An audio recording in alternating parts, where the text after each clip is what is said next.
Upgrade Vario SOS 25 Stage 1. Langsung ke videonya.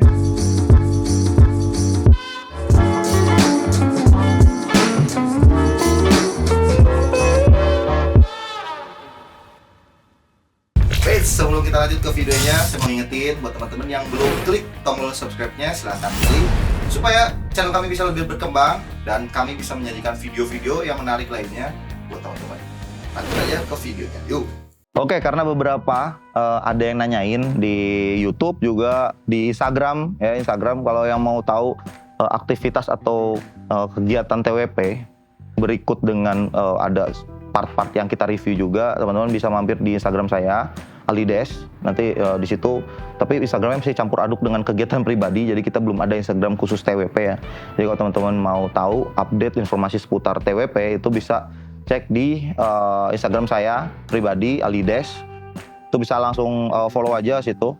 Nanti bisa DM juga, ada kok beberapa, banyak juga subscriber yang udah follow Instagram saya dan beberapa menanyakan seputar motor gitu, dan kalau saya ada waktu saya tetap jawab. Jadi langsung kita spill aja upgrade part Vario SOS 25 Stage 1 dari mulai bagian kokpit. Oke, untuk di bagian kokpit memang nggak ada perubahan signifikan banget, kayak speedometer masih standar, handle, master rem, spion juga itu masih standar semua. Yang diganti cuman bandul atau jalur stang. Nah, jalur stang ini saya beli di harga Rp80.000. Ngaruh nggak ngaruh? Sebenarnya sugesti, nggak tahu saya beneran atau enggak ya. Yang saya rasain memang handling ini lebih paten, jadi lebih ada karakter gitu, lebih berbobot handlingnya dengan memakai jalur stang dari PCX. Buat teman-teman yang pakai jalur dari PCX juga nggak tahu nih bener atau enggak. Kalau saya ngerasanya memang si handling tuh lebih berkarakter gitu. Nah, mungkin kayak gitu aja untuk di bagian kokpit. Untuk body semua masih standar. Kita bagian atas dulu. Jadi di sini saya pakai kulit jok MB-Tech Carrera yang motifnya sudah dibikin. Jadi ini beli jadi untuk profil jok standar gitu. Ini saya beli di harga, kalau nggak salah ya, koreksi kalau salah, 190 kalau nggak salah, apa 200-an ya? Pokoknya 200-an deh. Pasangnya pasang sendiri, jadi di luar pemasangan. Anggap aja mungkin 2,5 sama masang deh gitu. Saya impresif banget pakai kulit jok dari MB-Tech Carrera ini, ternyata nyaman banget ya. Terus bisa mencengkram kita duduk tuh dengan baik gitu. Jadi enak lah, ini rekomen banget untuk kulit jok MB-Tech Carrera ini. Untuk body tadi saya bilang standar, gantungan barang kayak gitu-gitu juga masih standar lah. Kemudian lampu belakang masih standar, pokoknya perlampuan depan belakang itu masih standar. Lanjut ke bagian kaki-kaki. Nah oke, kaki-kaki di sini pertama dari ban dulu. Untuk ban saya menggunakan Maxxis Victra ukuran 90-80 14 untuk bagian depan, di bagian belakang 100/80 14. Untuk harganya sendiri satu set ban Maxxis 90-80 dan 180 itu di kisaran Rp500.000. Jadi cukup ekonomis juga untuk pemakaian ban Maxxis Victra ini. Nah, kenapa saya beli Maxxis Victra? Karena untuk after sales-nya. Jadi saat ban ini udah habis, saya gampang nyarinya karena di Kuningan itu tuh ban untuk tipe-tipe yang segmented itu lumayan susah. Kalau saya sih pengennya pakai Pirelli Diablo Rosso Sport. Cuman ya di Kuningan susah barangnya. Kalau apa-apa harus online. Untuk ban sih nggak worth it karena ongkos kirimnya lumayan mahal juga untuk ban gitu. Jadi ya udahlah saya pakai Maxxis Victra. Oh ini juga performanya cukup baik gitu. Nah tadi harganya segitu ya 550. Kemudian untuk pengereman, nah upgrade pengereman ini saya menerapkan upgrade pengereman low budget atau budgetnya terbatas lah gitu. Nggak low budget tapi budgetnya terbatas. Jadi mungkin teman-teman kalau mau upgrade pengereman itu ada dua opsi ya. Teman-teman mau visual atau fungsi atau dua-duanya. Nah kalau misalkan teman-teman mau visualnya cakep, fungsinya juga cakep ya harus ngeluarin budget yang lebih gitu. Nah tapi kalau teman-teman ngutamain fungsi, nah bisa ngikutin cara saya. Pertama diameter disnya diperbesar. Ini saya pakai TDR. Kemudian udah termasuk sama bracket kaliper standarnya, udah termasuk bracket kaliper. Disc brake itu harganya 1,3 juta untuk sama bracketnya. Kemudian selang rem saya pakai Hel itu tuh di harga 550.000 braided. Kemudian untuk minyak remnya saya pakai Brembo .4 itu harganya 100.000. Nah jadi mungkin kayak gitu. Teman-teman mungkin bisa bilang, oh budget segitu mah bisa dapat piringan gede juga, bisa dapat selang rem juga, bisa dapat master. Menurut saya penggunaan master rem radial atau high kompresi di motor standar dengan cc 125 aja. Kalau kita ngomongin masalah performa ya, belum perlu gitu. Tapi kalau untuk visual mungkin cakep ya. Tapi kalau 125 cc doang gitu ya, yang tenaganya cuma segini-gini aja, pengereman segini aja udah cukup gitu.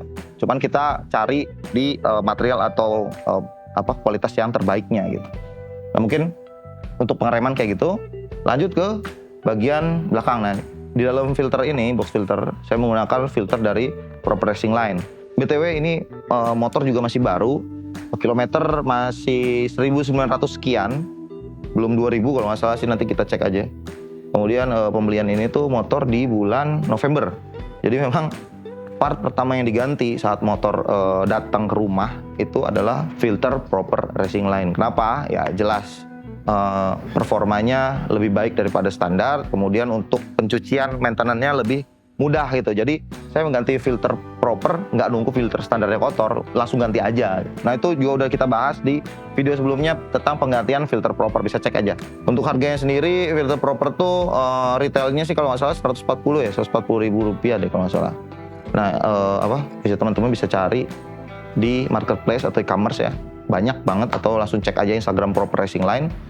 Lanjut ke bagian shockbreaker. Nah di shockbreaker di sini ini lumayan unik nih ceritanya. Jadi pertama saya pengen belinya shockbreaker ISS G series tabung atas gitu ya. Tapi saya juga pengen pakai Hager, nanti kita bahas Hager.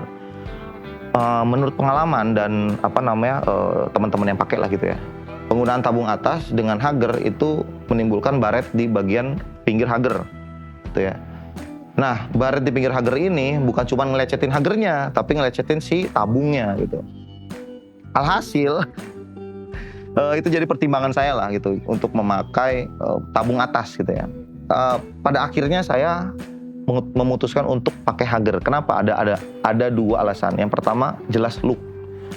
Entah kenapa Vario kalau pakai Hager itu cakep, mau Hager airblade yang lama atau airblade yang baru.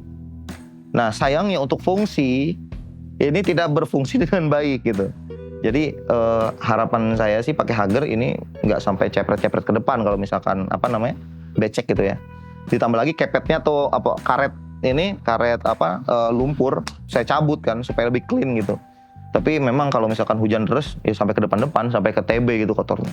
Tapi nggak masalah, saya cuci bersih aja, clean lagi, aman lah gitu ya. Nah mungkin untuk Hager saya pakai airblade new, ini harganya, aduh sorry banget, ini harganya lupa banget saya harga Hager airblade.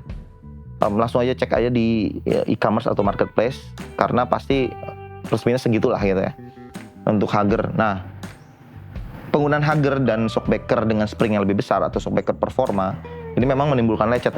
Masih mendingnya menimbulkan lecet di sini dari per shockbreaker. Jadi tabungnya aman nih. Jadi penggunaan tabung bawah ini tidak lecet ke tabungnya dan tidak lecet ke Hagernya gitu ya. Jadi lecetnya cuma dari per dan nggak terlalu kelihatan juga gitu. Lecet-lecet gores. Ya minusnya mungkin ini. Nah ditambah lagi memang kalau kita ngincar empuk gitu ya. Ngincar empuk itu pengalaman saya tabung bawah ini lebih empuk daripada tabung atas. Memang kalau kita ganti shockbreaker performa ya, itu bukan empuknya bukan kayak standar. Misalnya teman-teman kalau misalkan nyari shockbreaker Ohlins atau ISS pengen empuk di sini tuh artinya meredam ya, lebih dia karakternya tuh stiff tuh kaku tapi dia meredam gitu. Kalau shockbreaker standar dia empuk tapi nggak ngeredam gitu, mantul gitu kalau shockbreaker standar. Jadi kalau teman-teman pengen beli shockbreaker aftermarket performance mengharapkan empuk kayak lebih empuk daripada standar, ya mungkin olinya dibocorin dulu gitu, jadi yang main per doang itu empuk tuh kayak gitu. Jadi jangan sampai salah kaprah ya teman-teman yang mau beli shockbreaker performa gitu ya, jangan pengen empuk. Jadi ini mah shockbreaker untuk meredam. Kerasanya pas teman-teman nikung atau manuver itu motor lebih diem. Nah itu kayak gitu ya mungkin ya, shockbreaker performa mau Ohlins, ISS, RCB dan lain-lain. Dan jadi lanjut, ini pada akhirnya saya memutuskan untuk ngambil ISS G series atau biasa dibilang ISS C Euro. Ini saya beli di harga 1.350 juta di Yongjaya. Kenapa di Yongjaya? Karena di Yongjaya bisa ngasih garansi resmi. Garansi 1 tahun untuk ISS, garansi bocor ya itu 1 tahun.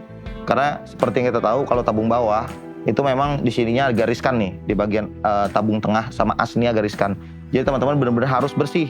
Jangan sampai kotor. Kalau kotor tuh gampang banget bocor pasti. Karena pasir-pasir itu pasti numpuknya di bawah sini. Lebih riskan lah. Jadi kalau pengen pakai tebung bawah, usahakan atau teman-teman harus apik lah gitu. Nah oke. Mungkin tadi harga udah 1.350 plus garansi 1 tahun di Yongjaya. Untuk CVT kita pakai paket kirian dari DRB alias Dadang Racing Blar. Dan ini terbukti enak. Jadi gini, saya beberapa kali nyobain paketan kirian, termasuk saya bikin kirian sendiri. Tapi DRB ini yang cocok dengan karakter saya ya. Jadi untuk paketan kirian ini start dari berapa ya? Gopek kalau nggak salah sih, sampai 900-an kalau nggak salah DRB itu. Saya paket full, jadi dari CVT, roller, per kayak gitu dari dia lah gitu. Termasuk bos polarnya, ada ringnya juga. Nah, untuk mangkoknya pakai proper racing line. Jadi dipadukan lah gitu ya. Paket kirian dari DRB plus mangkok dari proper.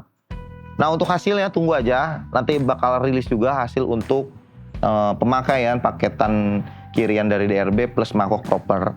Gimana impresi saya? Karena CVT ini langsung dites perjalanan dari Kuningan Jawa Barat menuju Jakarta plus main-main di Jakarta sampai pulang lagi ke Kuningan. Ya nanti tunggu aja video selanjutnya pembahasan tentang paket kirian dari DRB plus mangkok dari proper. Nah gitu ya, mungkin untuk mangkoknya sendiri harganya Rp260.000. Paket kirian tadi start dari 500 sampai 900, gimana paketan teman-teman aja. Itu sudah. Kemudian untuk velg masih standar, untuk air radiator masih standar. Mungkin segitu aja video dari kami Twist Project. Mudah-mudahan video ini bisa jadi tambahan referensi juga buat teman-teman, terutama buat teman-teman yang pengen memaksimalkan budget yang terbatas gitu ya. Mohon maaf kalau ada salah-salah kata, mohon maaf kalau ada salah-salah penyebutan. Kalau suka dengan video ini silahkan di like, komen juga untuk pertanyaan dan masukannya. Jangan lupa subscribe juga biar gak ketinggalan informasi seputar Roda 2. Sampai jumpa lagi di video selanjutnya. Bye-bye.